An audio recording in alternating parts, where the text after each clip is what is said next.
Atualmente você trabalha como um professor universitário ou trabalha por conta própria? Não, eu já me aposentei.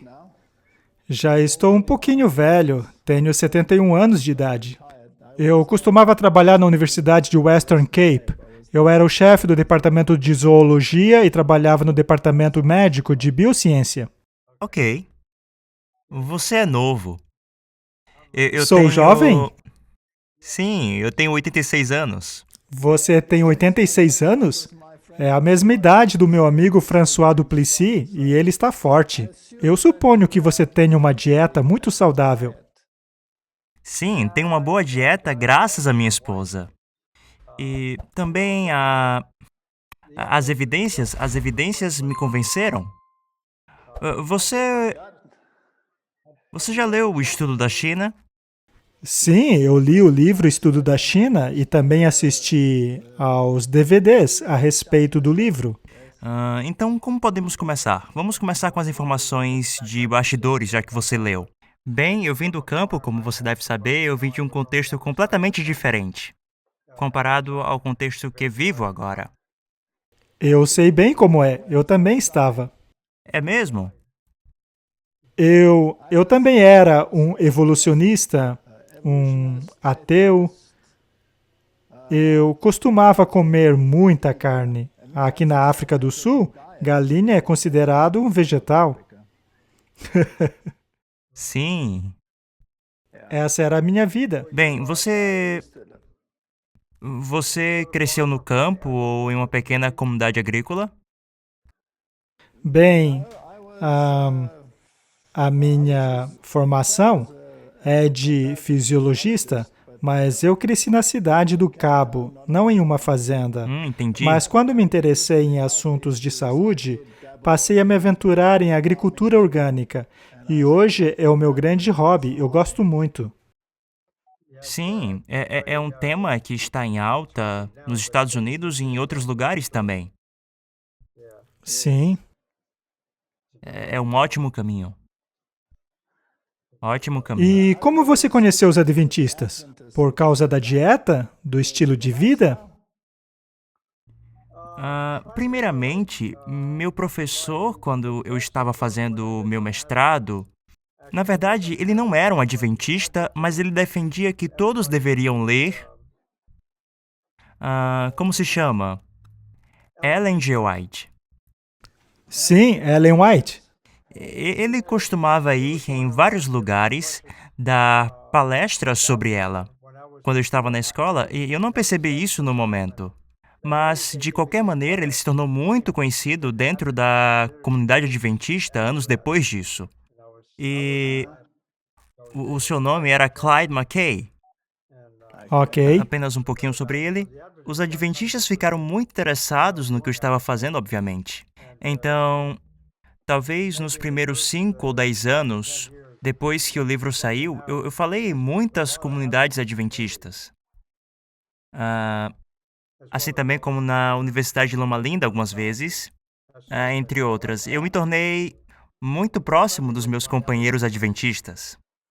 Muitas pessoas legais. Aham. Eu era ateu antes de ser adventista. Fui de evolucionista para adventista. Foi uma transição bastante conturbada. Bem, esta é uma grande mudança. Grande É um mudança. grande salto, com certeza.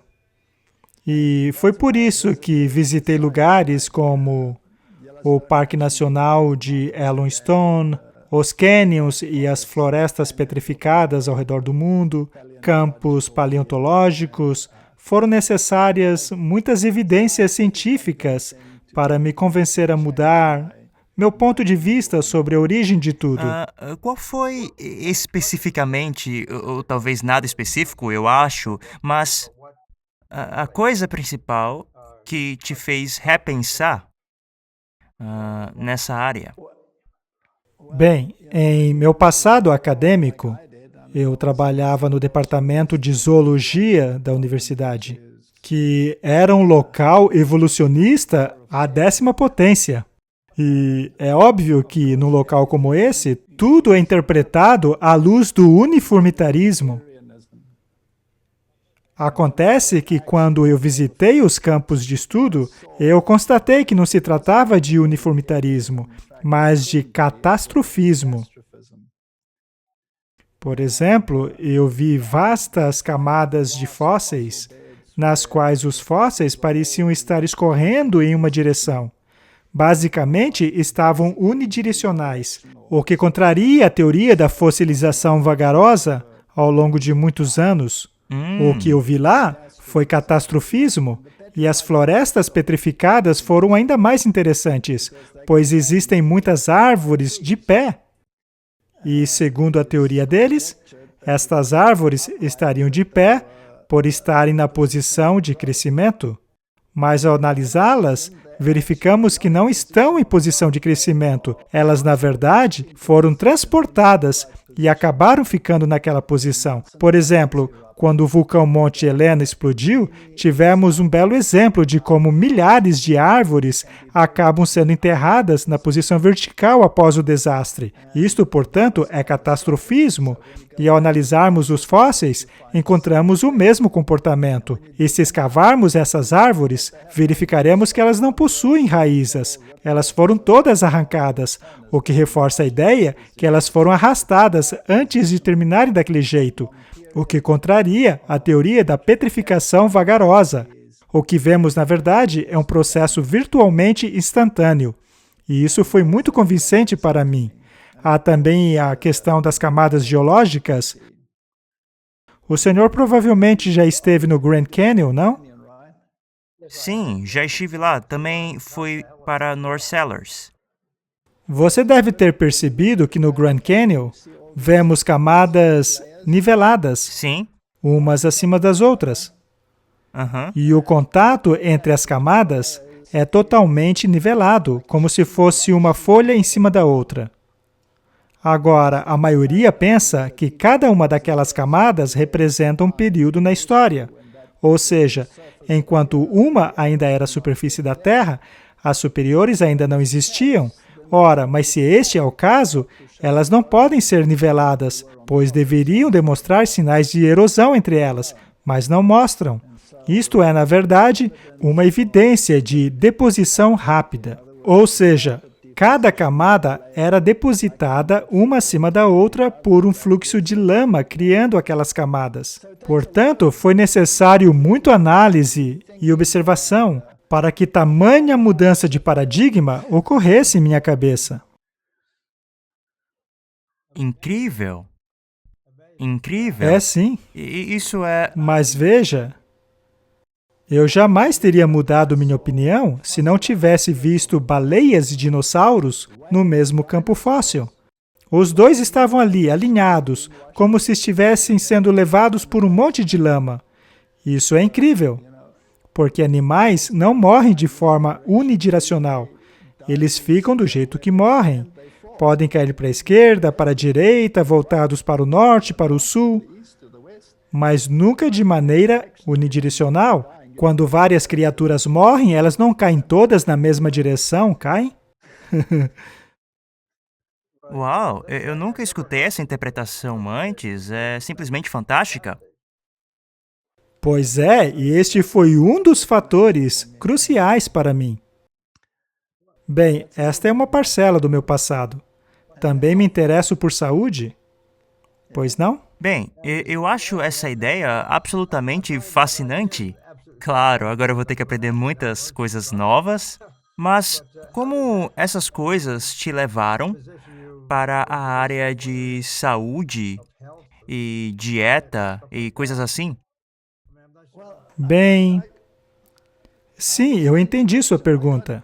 Bem, aconteceu que eu me envolvi com os adventistas e eles falavam sobre criacionismo e eu disse, vocês são malucos, como podem acreditar nisso? E então, tempos mais tarde, eu comecei a estudar as profecias bíblicas, que acabaram me deixando de queixo caído.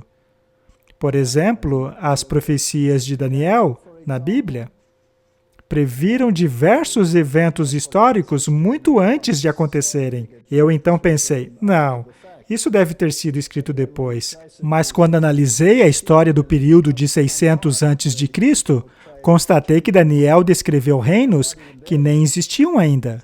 Isto, portanto, me fez com que eu considerasse a Bíblia uma fonte de informação, que para mim antes não passava de folclore. Agora, com relação à saúde, quando vi o que a Bíblia diz sobre a dieta original projetada para homens e animais, eu fiquei chocado, pois aquilo era completamente diferente do que o mundo recomendava. Já que, lá na Bíblia, é dito que a dieta original do homem era completamente vegetariana. Mas ela não para por aí. Ela também diz que a dieta de todos os animais também era vegetariana. Só que ela vai mais além. Pois no livro de Isaías é dito que quando Deus restaurar todas as coisas, os animais serão vegetarianos novamente. E para um zoólogo como eu, isso soava como loucura. Como um leão pode ser vegetariano? A partir daí, eu passei a me interessar muito por aquilo que você também é interessado. Ou seja, uma dieta estritamente vegetariana contra uma dieta baseada em carne. Este assunto foi grande parte de minha pesquisa enquanto eu estava na escola médica, na Universidade de Cape Town. A maioria dos meus alunos de pós-graduação compararam a dieta vegetariana estrita com a dieta baseada em proteína animal, que, aliás, sei que é o seu campo de estudo. E foi por isso que me interessei bastante em suas pesquisas, especialmente nos estudos sobre proteína animal. E sei que suas pesquisas giraram em torno do estudo do câncer, correto? Sim. E sei que o senhor chegou à conclusão de que a proteína animal era danosa. Na verdade, ela promove o crescimento de células cancerígenas. Eu, no entanto, não fiz pesquisas relacionadas ao câncer, mas à osteoporose. E quando comecei as minhas pesquisas, eu fiquei impressionado com o seu estudo da China. O seu estudo sobre proteína animal me deixou fascinado. E eu vi que em suas palestras, você diz que também sofreu uma mudança de paradigma, uma vez que a proteína, você sabe, era a melhor coisa do mundo, especialmente a proteína animal, pois é considerada a mais completa.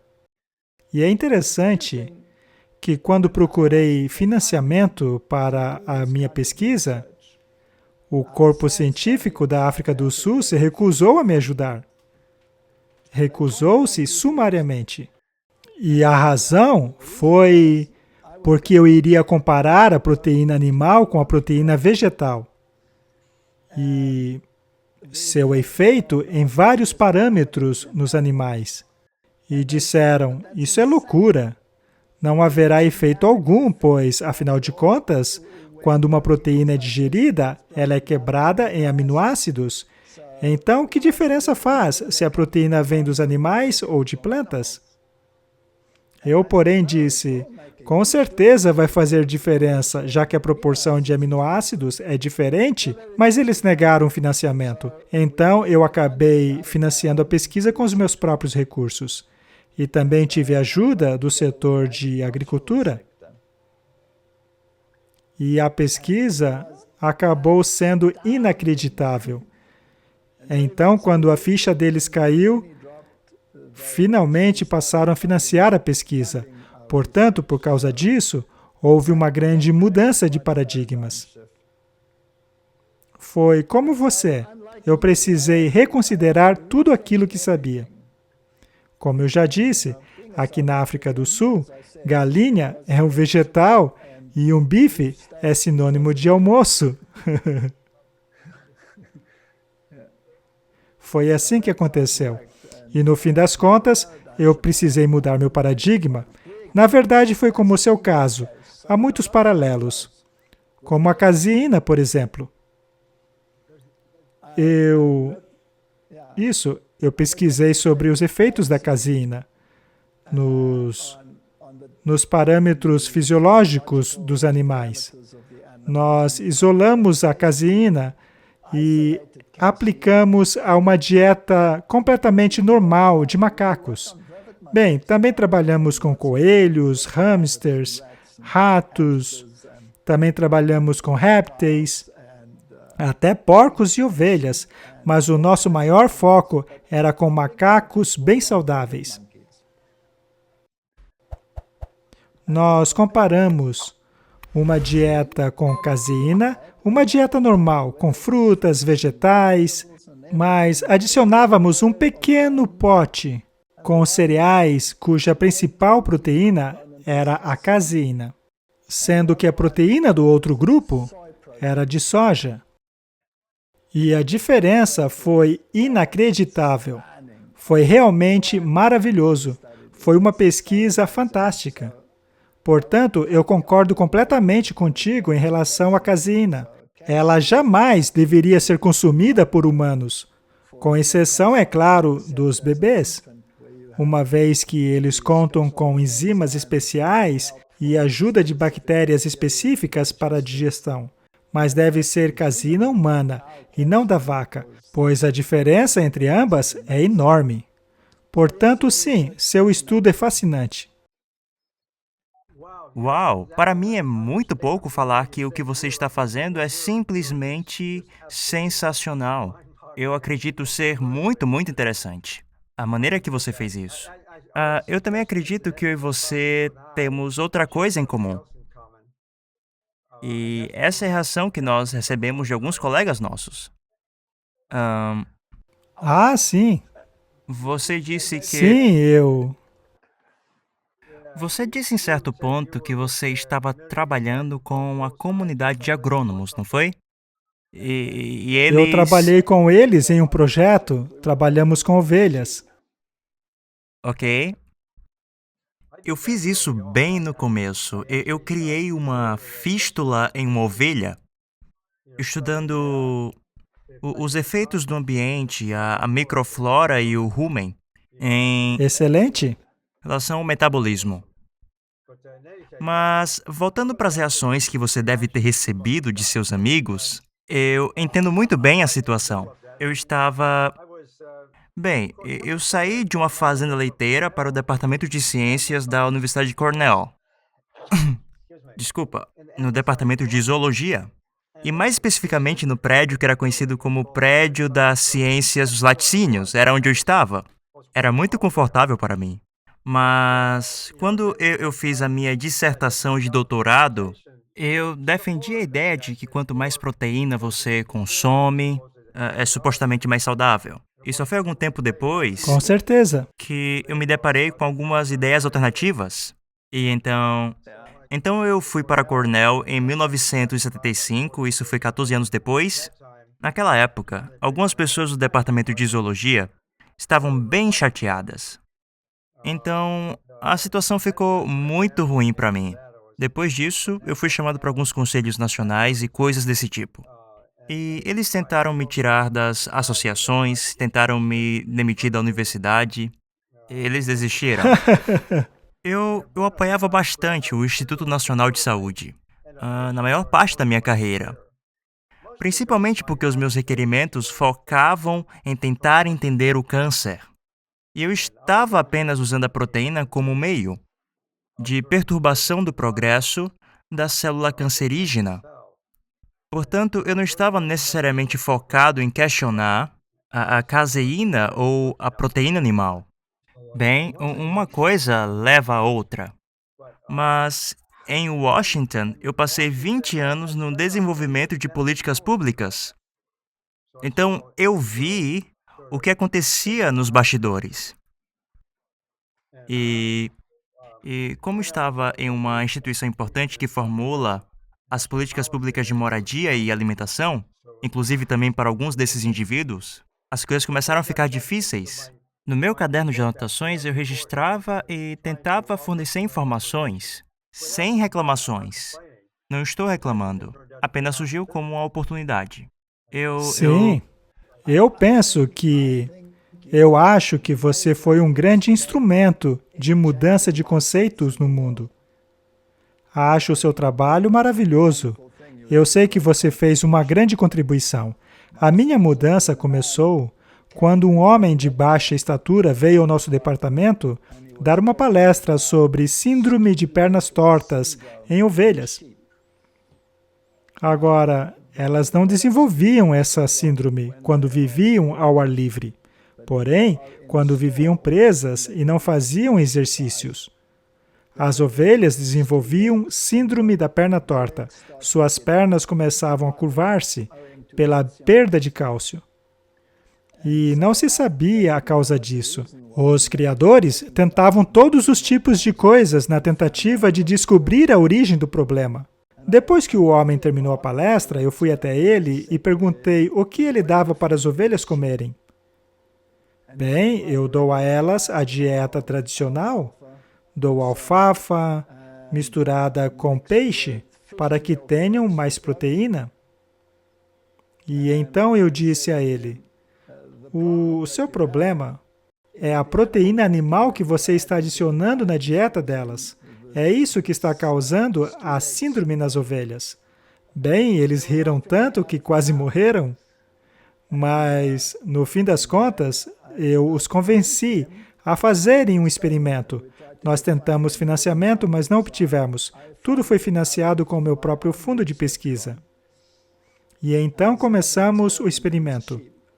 Nós alimentamos as ovelhas presas no estábulo com apenas 12% de proteínas vegetais. A proteína vem apenas da alfafa.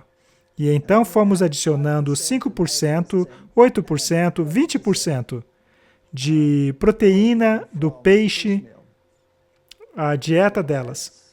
E então tínhamos um outro grupo que se alimentavam de 20% de proteína vegetal retirada do glúten.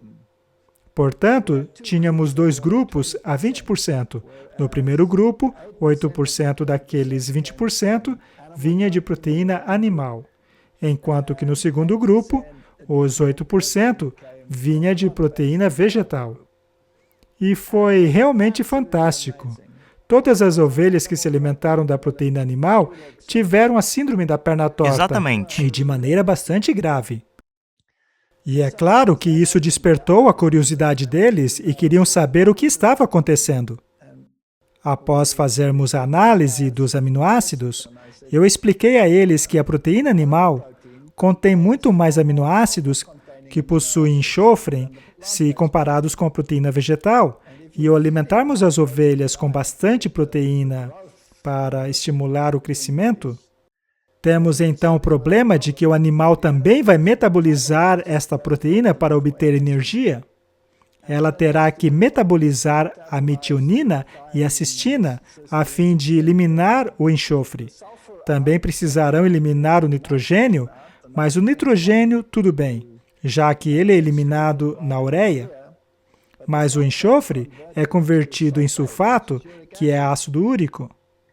E quando o organismo se torna ácido, essa acidez precisa ser neutralizada, o que ativa uma cascata de hormônios. E para manter o equilíbrio entre ácido e base, o cálcio dos ossos precisa ser utilizado. Portanto, por causa da altíssima acidez, os ossos acabam perdendo o cálcio. É por isso que as ovelhas excretavam níveis enormes de cálcio. E uma vez que aqueles animais não viviam soltos, mas presos no estábulo, o resultado de tudo isso é que os animais começavam a entortar, suas pernas entortavam. Nós repetimos esses experimentos em coelhos, também fizemos em macacos. Desta vez, porém, usamos a proteína do leite. E o resultado foi exatamente o mesmo. Os macacos, por exemplo, alimentados com caseína, proteína do leite, todos eles desenvolveram problemas terríveis nos ossos. E problemas no coração também. E, de novo, a única diferença entre as duas dietas é que um grupo recebia proteína da soja e o outro do leite. Incrível! Incrível! Realmente faz sentido, uau! Pelo visto, eu vou ter que parar tudo agora, voltar e começar a ler um pouco do seu material. Eu sabia um pouco das coisas que você se tornou conhecido por estudar, mas eu não conheço os detalhes dos seus estudos. Mas a sua história é simplesmente incrível, especialmente do local que você veio, além da jornada que você fez. Eu então mudei o meu estilo de vida, o que exigiu uma grande adaptação. Portanto, hoje, eu propago a dieta vegetariana estrita, com zero de produtos animais. A propósito, eu quero te perguntar algo, já que você se familiarizou tanto com esse tema. Ah, as palavras vegano e vegetariano, você estava falando que você era um ateu e teve que reconsiderar suas visões, mas, enfim, eu li. É uma história muito estranha, muito boba. Quando eu comecei a perceber que a alimentação vegetariana estrita era uma boa ideia, e eu era um dos pesquisadores de câncer na área de carcinogênese, no departamento do Instituto Nacional de Saúde. A maior parte era patologistas, oncologistas e biólogos moleculares. Eu era o único do campo da nutrição. Nós somos responsáveis, como você deve saber, por revisar os novos requerimentos para a pesquisa. E antes disso, Aham. isso era em 1978 ou 79. Eu já estava entrando nessa área nessa época e em alguns requerimentos eu percebia o indicativo de algumas pessoas interessadas em estudar a relação entre nutrição e câncer. Então eu peguei aqueles requerimentos. Meus colegas e o comitê não sabiam nada sobre nutrição, então eles pediram, na próxima reunião, durante 1 ou 2 horas, que eu falasse sobre nutrição e que eu fizesse referência principalmente à questão da proteína. E eu sabia quando eu fui lá. E isso parece loucura, mas eu sabia que eles batiam muito no vegetarianismo.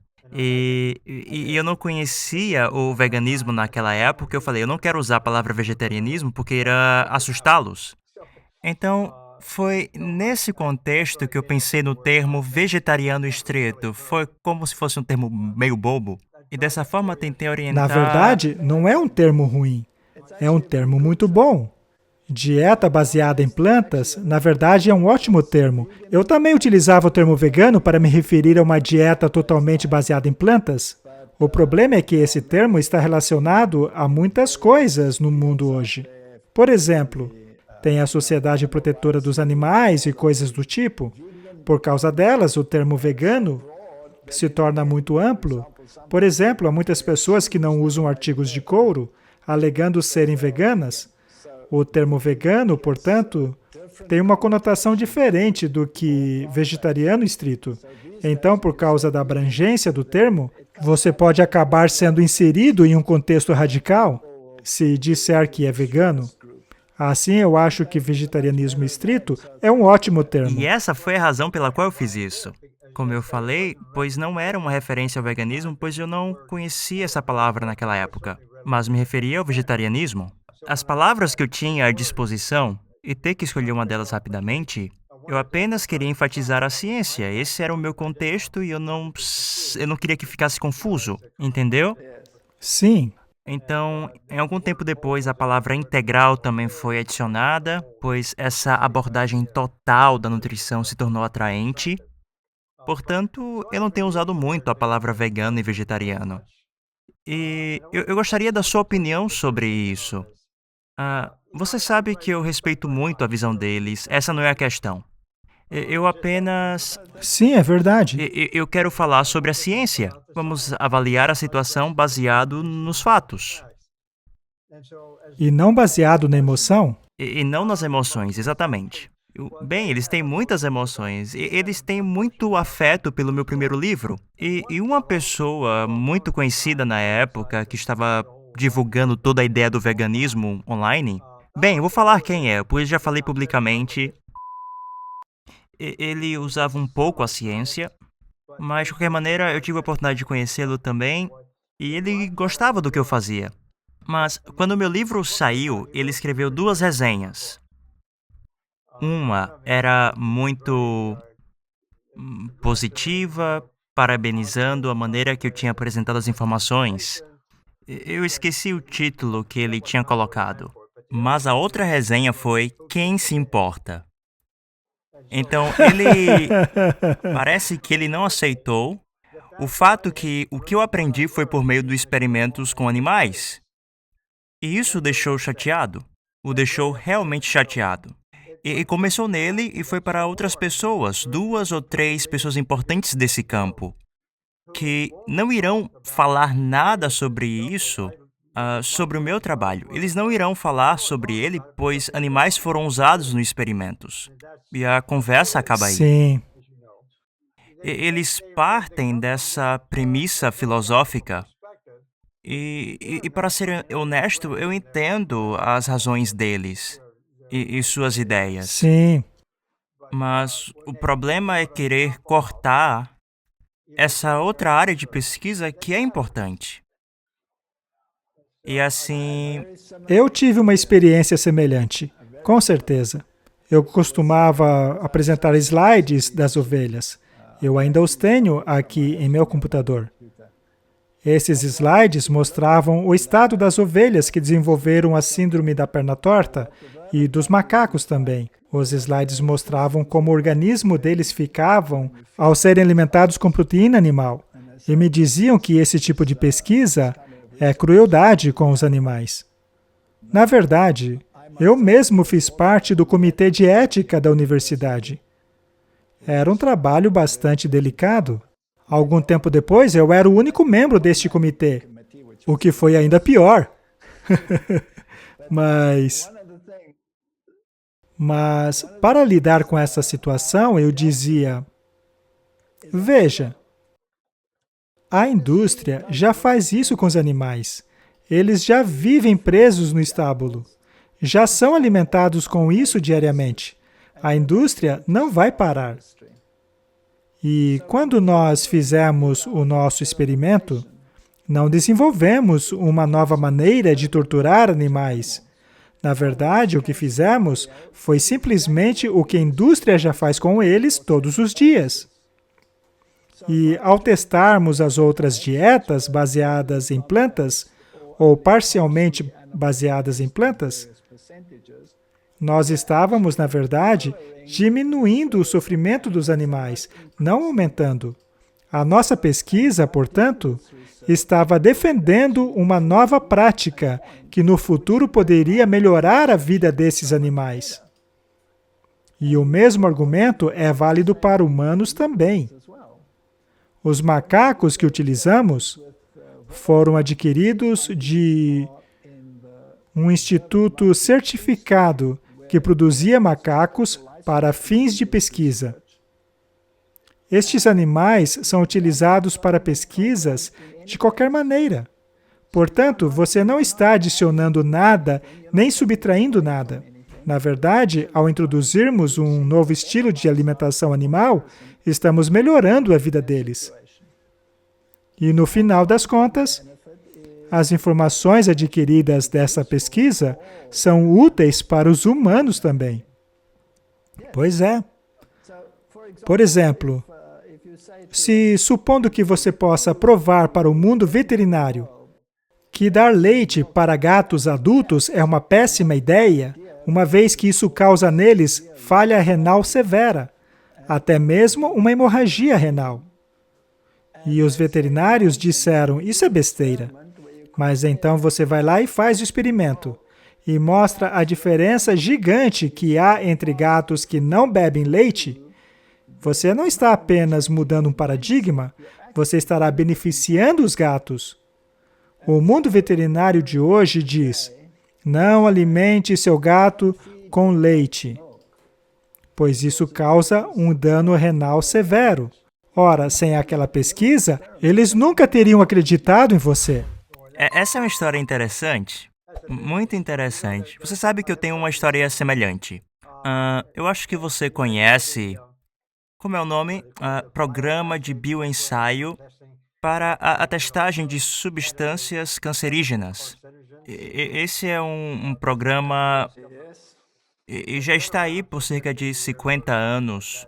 E eles gastam milhões de dólares todos os anos. Mas, de qualquer maneira, a ideia usada que foi formulada na década de 60 é que essas substâncias, tendo em vista que elas podem causar lesões cancerígenas, através da sua habilidade de gerar uma mutação no DNA, como você sabe, Sim, e agora nós estamos sendo expostos a diferentes substâncias sintéticas que podem ser cancerígenas. E algumas pessoas acham que essa seja a principal explicação para o aumento no número de câncer nos humanos. Então, eles começaram a ter muito trabalho testando cada uma dessas substâncias para saber a sua capacidade de produzir câncer. E a partir disso, eles se tornaram um programa muito sofisticado que existe por muitos anos até os dias de hoje. E muito dinheiro é gasto nisso. E durante esse processo, essa suposição se tornou majoritária em algumas áreas do porquê o câncer tem crescido muito nas últimas décadas. Que é por causa da exposição a essas novas substâncias, sim. esses químicos cancerígenos. E com certeza, eu entendo completamente a ideia que nós não precisamos nos expor a essas coisas maléficas. Podemos sim encontrar maneiras melhores, mas o que eu fiz desviou aquele argumento, pelo menos na minha comunidade. Desviou possíveis considerações a respeito do papel da nutrição, especialmente o papel das alimentações à base de proteínas. Essas dietas desviaram aquele tipo de argumento. E, novamente, se tornou uma visão muito estreita que ainda é majoritária e dominante. E a propósito, o grupo de vegetarianos, eles fazem esse argumento, e não a favor das coisas que eu fazia. E eu tive muitos conflitos com esse grupo. Mas o que é curioso é que a razão pela qual nós sabemos que substâncias são cancerígenas ou não, pelo menos conforme apresentado pelos documentos oficiais, foi porque houve experimentos com animais. Acho que é uma história semelhante à que você estava falando, especificamente que nós estamos nos nossos departamentos pensando. E algumas vezes somos tão inflexíveis, ficamos presos àquela linha. Nós temos muito esse tipo de comportamento na ciência.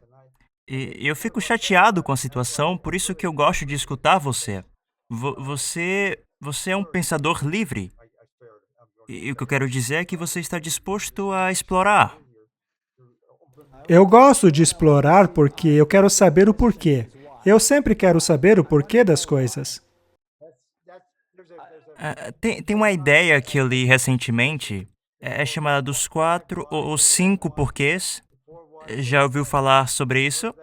Ciência Não, nunca ouvi. Ciência é porquê, porquê, porquê. Eu fiquei fascinado com o conceito porque era o que eu estava fazendo. Estava explorando coisas que não sabia que existiam. E pensando, por quê, por quê, por quê? É sempre assim. Cada coisa que você aprende, você tem mais perguntas para responder. Exatamente. O fato de ter vindo do ateísmo para o cristianismo não significa que tenho uma fé cega, pois se eu vou servir a um Deus lógico ou fazer parte de uma religião supostamente lógica, essa religião precisa ter respostas lógicas. Ninguém pode me dizer para tornar-me um vegetariano sem explicar o porquê.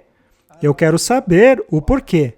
Bem, você estava falando sobre exposição a carcinógenos. Bem, é verdade que estamos neste mundo, mas podemos tentar superar isso. Gostando ou não, todos somos expostos a fatores ambientais. Você pode se isolar dentro de uma bolha e se excluir de toda a humanidade, ou você pode fazer o seu melhor e deixar as consequências com a força superior deste universo. É a mesma coisa com os carcinógenos. A minha mãe morreu de câncer quando eu tinha apenas 12 anos. Dessa forma, o câncer sempre foi de meu interesse. E acontece que uma dieta baseada em plantas especialmente a defendida por você, uma dieta somente baseada em plantas, te dá essa vasta progressão em termos de fitoquímicos e antioxidantes e todas as interações desses elementos. Agora, se você remove essas coisas benéficas de sua dieta, você está completamente desprotegido. Não há nada que possa interromper o processo de iniciação da doença. Quando ela começa, não há nada que pode pará-la. Se você não tiver todos esses nutrientes em sua dieta, e não basta tomar um comprimido, já que há uma enorme interação entre eles, entre os fitoquímicos, vitaminas, minerais, e é por isso que eu me envolvi com a agricultura orgânica, pois a agricultura orgânica não alimenta a planta. A agricultura orgânica alimenta o solo, de forma que ele tenha todos os minerais tão necessários para o crescimento de uma planta saudável, com todos os fitoquímicos, para que você tenha uma proteção máxima. Pois é. Sabe, a Bíblia diz que nós precisamos vestir a armadura de Deus. E no mundo natural, também existe uma armadura. Ela é nos dada em forma de oxidantes e anticarcinógenos presentes na dieta integral. Esta é a sua proteção, não comprimidos. A comida é a sua proteção. A comida torna-se a sua proteção, como você costuma dizer. Essa é a melhor explicação que eu já escutei alguém fazer. Do conceito que eu acredito. E gosto muito, isso é muito bonito. A propósito, eu gosto bastante do que você diz a respeito de predisposição genética ao câncer. Você está completamente certo a respeito disso. Ainda que tenhamos predisposição a desenvolver câncer, uma vez que ele é hereditário, passado pela família, é possível impedir que ele seja iniciado. Podemos bloqueá-lo com os fitoquímicos corretos. Portanto, nem tudo está perdido caso você tenha essa propensão. Ao adotarmos uma dieta inteiramente integral, nós estamos nos protegendo muito bem. Sabe aquele experimento que os americanos fizeram em animais, infelizmente? A respeito da proteção contra exposição a raios ultravioletas nos soldados do Iraque sobre como prevenir o câncer de pele, eles alimentaram roedores com dietas ricas em fitoquímicos e uma dieta pobre em fitoquímicos. Ou seja, típica dieta americana. Aqueles que tiveram fitoquímicos, apesar de estarem expostos à radiação solar, não desenvolveram câncer, mas os outros sim. Portanto, você está absolutamente correto. Porém, há mais detalhes a respeito da diferença entre a proteína vegetal e a proteína animal. A diferença não está apenas na composição dos aminoácidos. Como sabemos, a composição dos aminoácidos e sua sequência altera a estrutura da proteína. Portanto, proteínas vegetais tendem a ser globulares, enquanto as proteínas animais tendem a ter a sua estrutura bem apertadas, mais fibrosa. Por exemplo, a proteína muscular, que representa a maioria das carnes que comemos.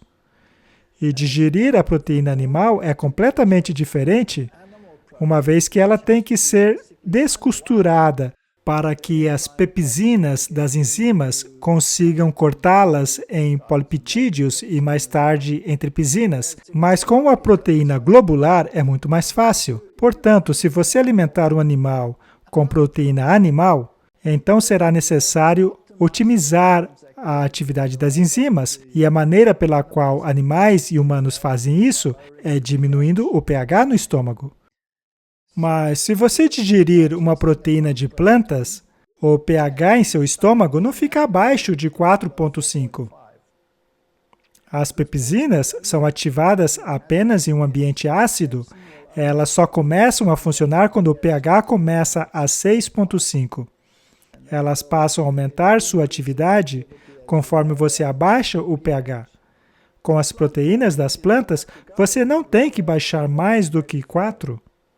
Mas com a proteína animal, você precisa baixar a 3. Se houver acréscimo de fosvitina, por exemplo, que basicamente é proteína de ovo, o índice cai para 1,5. Isso é bastante ácido. Então, tudo isso vai criando um organismo ácido e você sabe que o câncer se desenvolve em organismos ácidos. E para contra-atacar isso, o corpo precisa retirar cálcio dos ossos para neutralizar a acidez. Dessa forma, acaba se criando uma cascata de doenças degenerativas. E não para só no câncer. Você passa a entrar no campo da osteoporose, mais problemas relacionados à acidez, como a gota, depósito de cálcios, artrites. Tudo isso começa com a proteína animal. É incrível. Perfeito, perfeito. Contudo, eu estava aqui pensando que pode soar um pouco contrário ao que você disse, mas eu quero. Não tem problema. Com certeza, essa é a parte mais divertida da discussão. Ah, havia uma das perguntas da época, quando eu estava fazendo minha dissertação de doutorado, era a ideia que proteína animal tinha uma qualidade maior. Essa palavra era usada para o público em geral, na ciência, qualidade superior. E acaba que essa é uma referência no campo da ciência que acredito que você sabe muito bem, e é uma referência ao método de Mitchell, que quantifica valores biológicos. Sim, sim. Mitchell era um professor da Universidade de Illinois na década de 20. E ele elaborou essa equação bastante simples, para ser honesto. E o valor da proteína, de acordo com essa equação, era uma referência à quantidade de proteína que era absorvida e retida nos tecidos. Portanto, o valor biológico era uma medida da proporção. Toda proteína consumida que é retida nos tecidos. E assim sugeriu que a proteína animal é digerida mais rápido, ou pelo menos de forma mais completa. Tudo o que você falou eu acho bastante interessante, mas eu dei uma olhada. A propósito, deixa eu te contar essa história. Quando estava na universidade, minha primeira oportunidade de ensinar foi uma dessas atividades que a gente tem que fazer, como você sabe. E trabalhávamos com muitos animais e o valor biológico era a peça central. Era a peça central. Aham. Eu sabia disso da minha época do campo e tudo gravitava ao redor do método de Mitchell. Mitchell publicou esse método em 1922. E ele se tornou um ávido proponente do consumo de proteína animal, porque tinha esse valor superior. Então, é colocado uma grande ênfase sobre o consumo de alimentos de origem animal em vez de vegetal. Então, tentamos juntar diferentes vegetais, tínhamos que complementar e misturar tudo isso. E tentamos viver com isso com o passar dos anos. Mas quando você para analisar o método, sim, isso estimulou o crescimento em animais, como em porcos, por exemplo. Porque no campo, nós costumamos usar estimulantes, como nós chamamos, produtos para encorajar o crescimento do animal. E era sempre falado sobre esse valor superior. O próprio Mitchell, acredito que ele faz uma publicação em 1922. Em 1913, ele estava respondendo a uma discussão que estava ocorrendo ali naquela época sobre a importância da proteína em existência humana.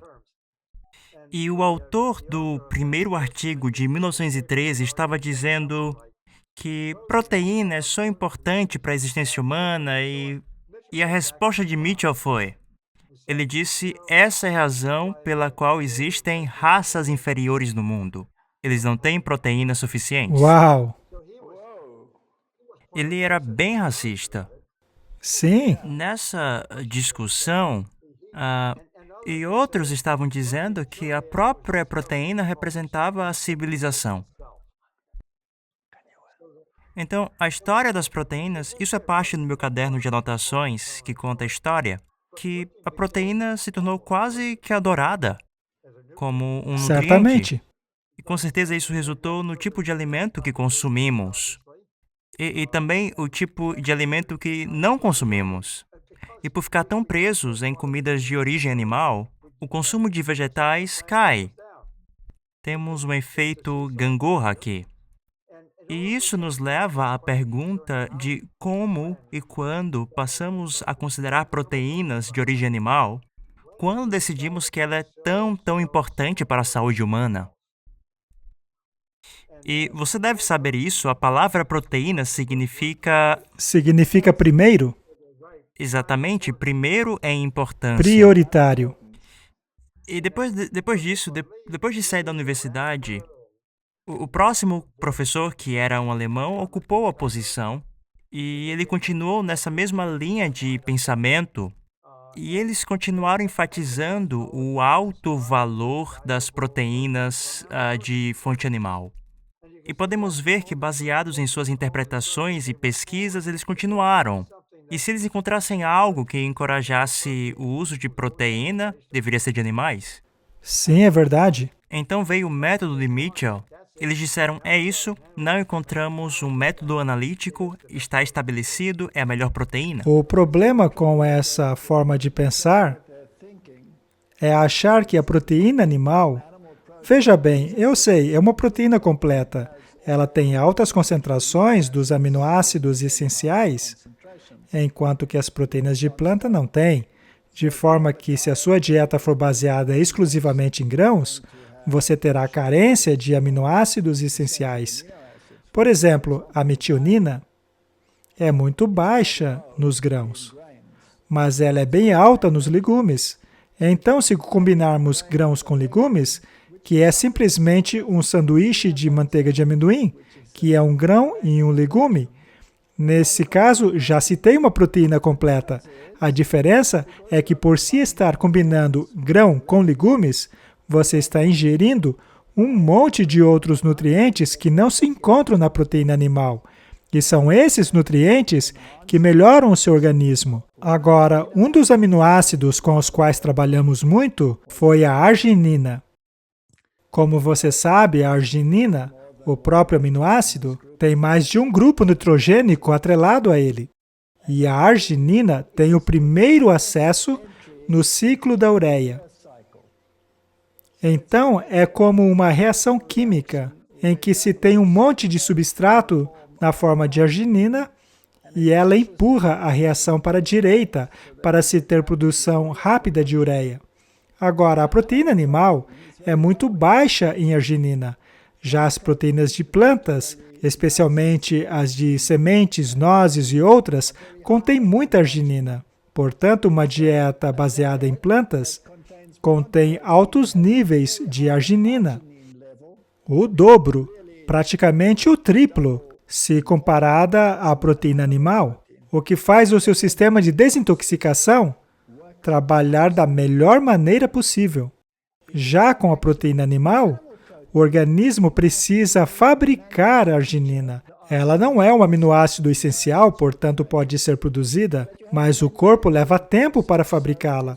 Acontece um aumento vagaroso. A reação à ureia é bem lenta. Ao passo que, se você adiciona arginina em forma de alimento, a reação é muito mais rápida. Portanto, seu metabolismo de proteínas, que produz nitrogênio, que é resultante da proteína digerida em forma de amônia, que, aliás, é extremamente tóxico e muito cancerígeno, é imediatamente reduzido à ureia, no caso da dieta baseada em plantas.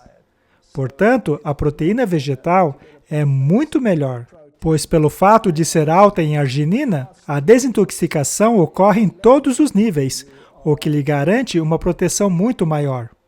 Esta é uma grande vantagem. E quando comparamos os níveis de arginina em coelhos, para os quais demos dietas baseadas em proteína do leite e proteína de soja, ao analisarmos a relação entre a arginina e a arteriosclerose, é simplesmente incrível. Também comparamos com os macacos. Depois de apenas 3 meses, os vasos sanguíneos, as artérias, no que se refere à deposição de colesterol, numa dieta baseada em proteína de leite e proteína de soja, a diferença é espetacular, não dá para acreditar. Um dos mecanismos protetores da célula é a desintoxicação, e é justamente isso que a dieta baseada em plantas promove no corpo de maneira muito mais eficiente. Portanto, há muitas razões pelas quais a dieta baseada em planta é a melhor, mas é como você disse, são necessárias combinações. Agora, nos animais, eles frequentemente são monoculturas. Por exemplo, herbívoros, animais de pastos, comem apenas um tipo de comida. Portanto, de onde eles pegam esses elementos adicionais? É aí que os ruminantes entram em cena. Eles têm muitas bactérias dentro deles. É como se estivessem cultivando suas próprias plantas. Me refiro aos organismos dentro de seus sistemas. E uma vez que isso passa pelo resto do sistema digestivo, o omaso, abomaso, etc., ele é digerido e supre todas as outras necessidades. Portanto, a verdade é que o ruminante que come gramas tem uma dieta muito variada. E também é interessante que quando um leão apanha um herbívoro, o leão alfa come a caça primeiro, e ele sempre come o que há dentro do estômago dela. E é isso que o torna o leão mais forte, porque ele tem uma dieta vegetariana. Nunca tinha escutado isso? Muito interessante. Deixa eu mudar rapidinho o assunto para uma outra pergunta, pois você deve ter sua opinião sobre isso. Essa pergunta está relacionada ao nosso estudo na China, que você conhece, na qual tivemos acesso a muitos dados sobre doenças mortais. Mensuramos muitas coisas relacionadas à qualidade nutricional. Sim. Portanto, tivemos acesso a todas essas informações e combinamos informações para ver o que vimos. Enfim, meu estudo para fazer o estudo da China veio não por apenas ser uma boa oportunidade de estar envolvido com meu colega chinês na época, mas eu queria ver também se naquele tipo de estudo em humanos que obteríamos dados que fossem contra ou a favor daquilo que vimos no laboratório, principalmente em relação ao consumo de proteína animal. Portanto, esse foi um dos principais interesses na época. Mas agora, com a crise da Covid que nós estamos passando, gostaria de saber a sua opinião sobre isso. Nós coletamos em nosso estudo, lá em 1980, informações sobre câncer no fígado e outros cânceres. O câncer de fígado sendo primariamente causado pelo vírus da hepatite B. Sim. E então, é um tipo de câncer muito proeminente na China e também em países africanos. Então, coletamos todas essas informações nutricionais. Essa era uma doença viral. Agora, eu apenas estou lembrando disso por causa dessa crise atual. E na realidade aconteceu que, de tudo que nós mensuramos, qualquer coisa relacionada ao consumo de vegetais, desde as proteínas vegetais até as fibras e as medidas que mensuravam o consumo de vegetais, o consumo de vegetais estava fortemente relacionada com a formação de anticorpos. O link entre antes do vírus da hepatite B, a correlação entre os dois era realmente impressionante.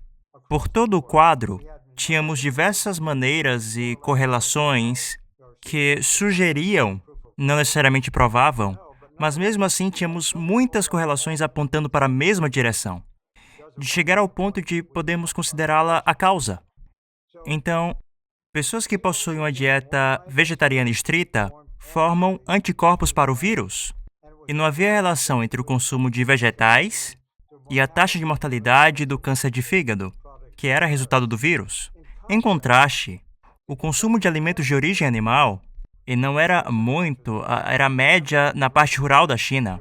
Eles consumiam apenas 1/10 de alimentos de origem animal comparado ao que comemos no Ocidente. Então havia um baixo consumo de proteína animal na dieta chinesa. Mesmo assim, foi suficiente para mostrar que o consumo estava relacionado ao câncer de fígado. Então, o consumo de alimentos de origem vegetal não está relacionado com câncer de fígado, enquanto que a de origem animal está relacionada. E a correlação com câncer de fígado está no insignificante nível de 0,001 para o argumento estatístico. Em Aham. contraste, os alimentos de origem animal estava associada à ativação do vírus na formação do câncer e estava inversamente relacionada à formação de anticorpos. O consumo de alimentos de origem vegetal era exatamente o oposto. Estava relacionado à formação dos anticorpos e não possuía relação com a taxa de mortalidade de câncer de fígado. Eu acredito que essa é uma ótima sugestão de como nós podemos lidar com a exposição às gripes, impedindo a presença Aham. desta através da mudança na dieta. E como você deve saber também, uma vez que as pessoas mudam a dieta através dos programas de apoio, podemos ver os efeitos de maneira muito rápida. O colesterol cai drasticamente em 2 ou 3 dias. Com certeza. A insulina em diabéticos, por exemplo, eu tenho um amigo em Houston que tem uma clínica. Ele recebe pessoas em sua clínica e as coloca em uma dieta vegetariana estrita. E os efeitos da dieta vegetariana estrita nos diabéticos em relação à necessidade de insulina é significante. Quero dizer que a dieta é tão eficaz na redução da necessidade de insulina que as pessoas podem passar por um choque hiperglicêmico. Portanto, em seus estudos com seus pacientes, ele consegue tirar a insulina e os remédios quando ele muda a dieta. Meu ponto é que essa dieta vegetariana estrita apresenta uma atuação tão diversa e engloba tantos tipos de doenças e, ao mesmo tempo, atua de maneira muito rápida.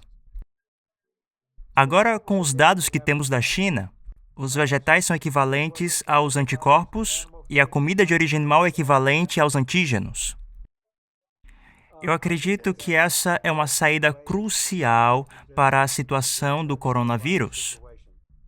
Acredito que pessoas que pessoas que testaram positivo ou estão prestes a isso, se eles mudassem a dieta justamente nesse momento, essa é a minha hipótese. Vindo daquilo que eu vi com o vírus da hepatite, não da Covid, eu acredito que todos os vírus estão submetidos à interação com o sistema imunológico antes de apresentar seus efeitos. Eles são diferentes em termos dos efeitos e sintomas, mas todos precisam lidar com o sistema imunológico. E me parece que este é o local de atuação, que os alimentos de origem vegetal melhoram o sistema imunológico e é capaz de lidar em situações como essa. E o consumo de alimentos de origem animal faz o oposto. Eu acredito que nós temos os limites aqui bem claros. A distinção entre alimentos de origem animal e vegetal e seus efeitos em doenças virais. Eu acredito que você acertou na mosca.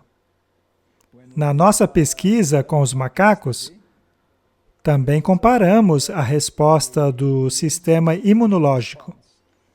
Nós analisamos, você sabe, os parâmetros sanguíneos, os leucócitos, os linfócitos, todas essas coisas. E descobrimos que os macacos que se alimentavam da dieta de proteína animal tinham seu sistema imunológico comprometido, enquanto que aqueles que se alimentavam da proteína vegetal tinham um sistema imunológico muito mais esperto. Constatamos isso ao compararmos variados tipos de células. E eu tenho certeza que as células matadoras naturais são muito mais desenvolvidas em uma dieta baseada em plantas. A resposta aos vírus eram muito mais eficientes. E se me permite acrescentar uma perspectiva bíblica novamente, a história de Daniel, que insistiu para ter uma dieta vegetariana, mas disseram que ele estava louco, que ele precisava comer da comida que vinha da mesa do rei. Mas ele disse, me dê uma chance. Dê-me apenas 10 dias em uma dieta vegetariana. Se eu estiver pior do que os meus colegas, então tudo bem, pode me trazer a comida do rei. E segundo a Bíblia, depois de 10 dias, a aparência de Daniel era muito melhor. Nós temos institutos de saúde aqui mesmo em nosso país, em que aplicamos, ou melhor, eles aplicam, uma dieta vegetariana de 10 dias, a fim de tratarem pessoas com doenças muito graves. Em apenas 10 dias, a reviravolta no quadro delas é absolutamente incrível. É como dia e noite. Pessoas que chegam lá sem poder dar 5 passos, conseguem andar 1 quilômetro depois de apenas 10 dias. E isso apenas porque mudaram a alimentação. Agora imagine só, se todas as pessoas adotassem a dieta vegetariana, o quão melhor estariam lidando com essa crise do Covid. É a nossa proteção básica. Você está completamente certo. Tem um outro aspecto dessa história que conhecemos bem. As pessoas que parecem mais suscetíveis aos efeitos do vírus, que estão, nutricionalmente falando, comprometidas. Quero dizer, Sim, e alguns dados vindos da Itália, Londres e Nova York, locais onde eles obteram informações, disseram que 95% ou mais dos idosos que tiveram, pessoas que sofreram muito por conta do vírus, ou pessoas que morreram, eram idosos com deficiências nutricionais. Então, o que eu estou me referindo, as pessoas que começam já de cedo com esse tipo de dieta, ou mesmo começam no momento da infecção, a atuação é tão rápida, acredito que nós dois concordamos, é possível que isso possa interferir na infecção inicial antes de causar todo o prejuízo. com certeza. Sabe, as dietas em asilos são absolutamente horrendas. Elas consistem de geleia, pão branco, proteína animal. Eles praticamente não comem vegetais. Sabe, se esses lugares fizessem algo simples como germinação, eles estariam provendo uma quantidade enorme de fitoquímicos.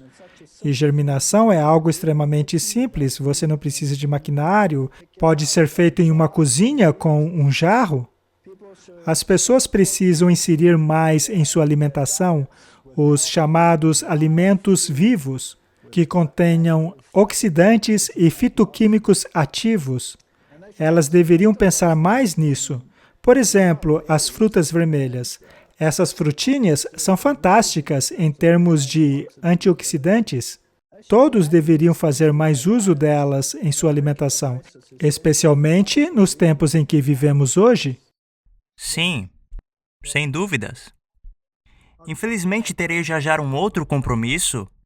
Eu não sei. Sem problemas, foi uma conversa maravilhosa. Nós temos tantas coisas para conversar. Eu realmente acho suas ideias fantásticas, muito esclarecedoras. Obrigado, também foi uma honra falar com Posso você. dizer o mesmo?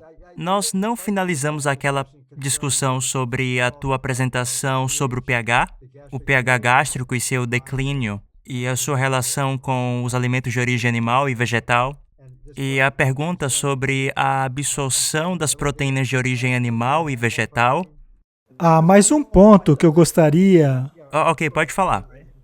Há mais um ponto que eu gostaria de adicionar, que é, caso estejamos produzindo um suco gástrico mais ácido, isso afeta não apenas a digestão, mas a microflora de seu intestino.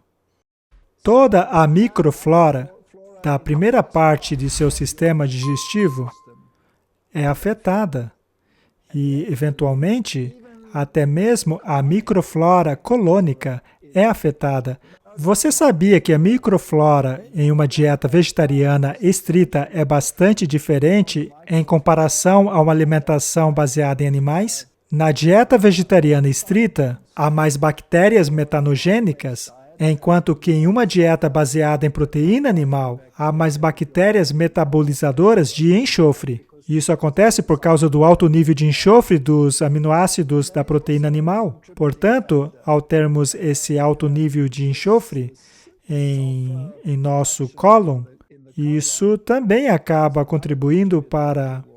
E é claro, ainda temos os aminoácidos fenólicos. Eles também são metabolizados pelas bactérias e produzem componentes de fenol, como, por exemplo, a fenilalanina, que é carcinógena. Portanto, a alimentação vegetariana estrita é, em muitos aspectos, a melhor opção, em termos de flora e tudo mais. Sim, o alcance da infecção é incrível.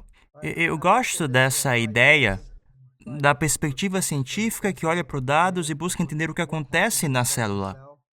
Eu tenho uma espécie de visões.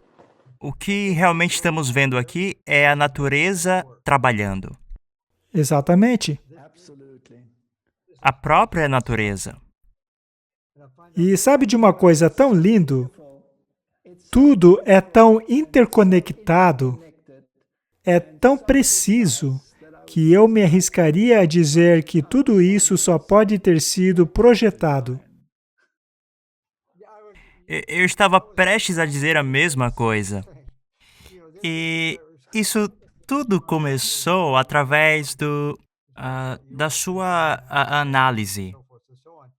Eu vejo toda essa operação que acontece dentro da célula e a comunicação entre células, a comunicação entre os órgãos, tudo de forma tão instantânea. Algo está gerenciando. Existe algum gerenciamento. Quem está no controle da integração e transformando esse sistema numa sinfonia? É verdade. Normalmente, nós entendemos o assunto de uma maneira muito simplista. Costumamos reduzir tudo a um único denominador. Dizemos, tome esse comprimido com esse único componente e ele resolverá o problema. Mas não é assim, é como uma sinfonia. Todos esses elementos tocam a sua própria partitura. Exatamente. Bem, foi um prazer. Fantástico. Talvez encontraremos uma maneira de fazer isso novamente. Aguardarei pela próxima oportunidade. Que Deus o abençoe. Obrigado. Obrigado.